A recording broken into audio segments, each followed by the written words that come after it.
बचपन से हमने यही सुना है कि एक बार डायबिटीज शुरू हो गया या एक बार डायबिटीज की गोलियां शुरू हो गई तो पेशेंट को गोलियां हमेशा के लिए खानी पड़ती है। क्या डायबिटीज ठीक हो सकता है? क्या डायबिटीज रिवर्स हो सकता है? क्या डायबिटीज की दवाइयां हमेशा के लिए बंद हो सकती है? Absolutely yes. Hello everyone, this is Sujata Chauhan, consultant nutritionist and diabetes reversal expert. आज का टॉपिक है डायबिटीज रिवर्सल।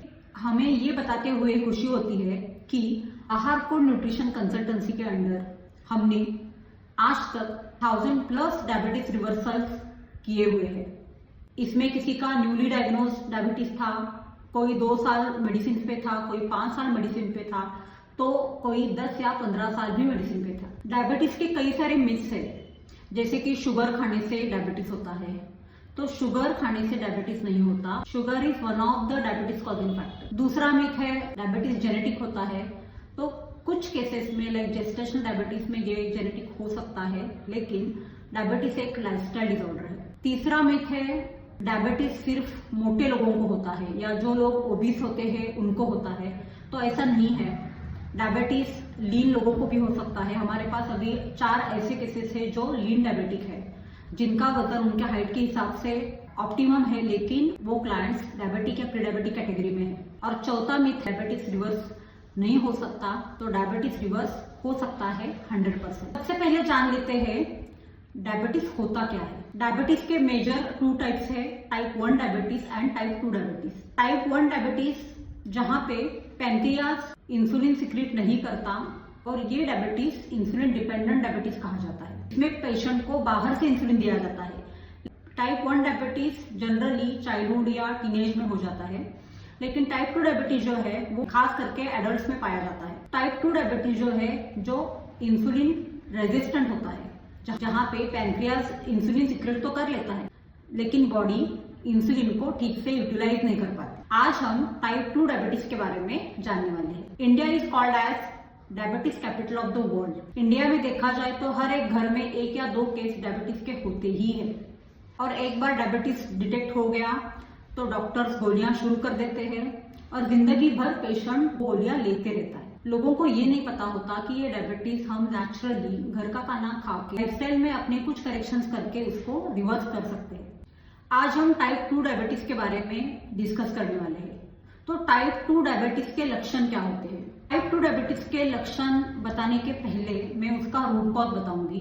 टाइप 2 डायबिटीज या डायबिटीज का रूट कॉज है इंसुलिन रेजिस्टेंस। इंसुलिन एक हार्मोन होता है जो हमारे पैंक्रियाज या स्वादुपिंड से निकलता है, और वो हमारे शरीर में जो शक्कर या ग्लूकोज होती है उसे हमारे बॉडी के सेल्स तक कैरी करने का काम करता है।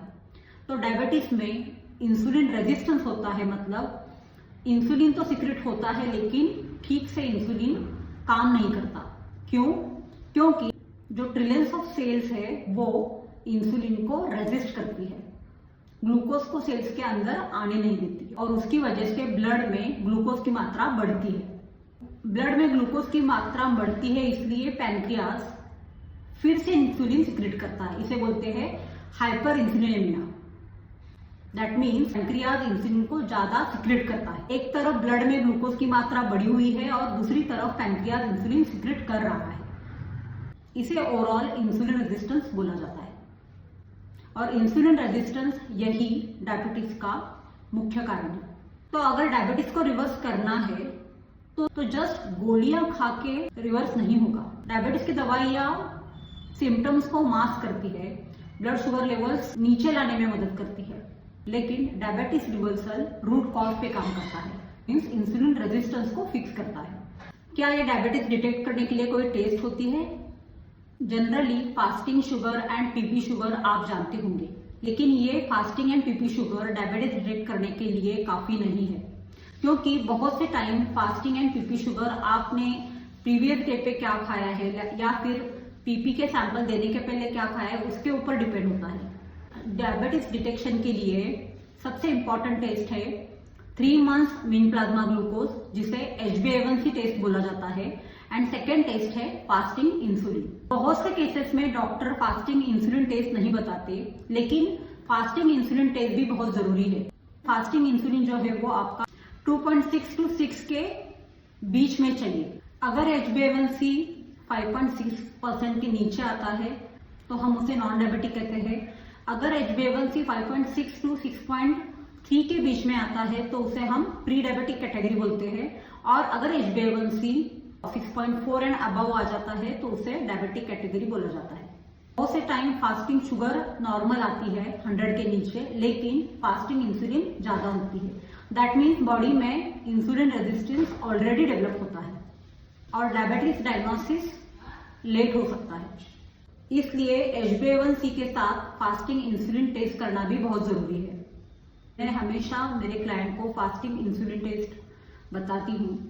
कुछ डायग्नोस्टिक लैब्स अपने पैकेज में फास्टिंग शुगर करते हैं लेकिन फास्टिंग इंसुलिन कवर नहीं करते, तो उनको बताना है कि I want specifically fasting insulin test. अब जान लेते हैं डायबिटीज के लक्षण क्या होते हैं।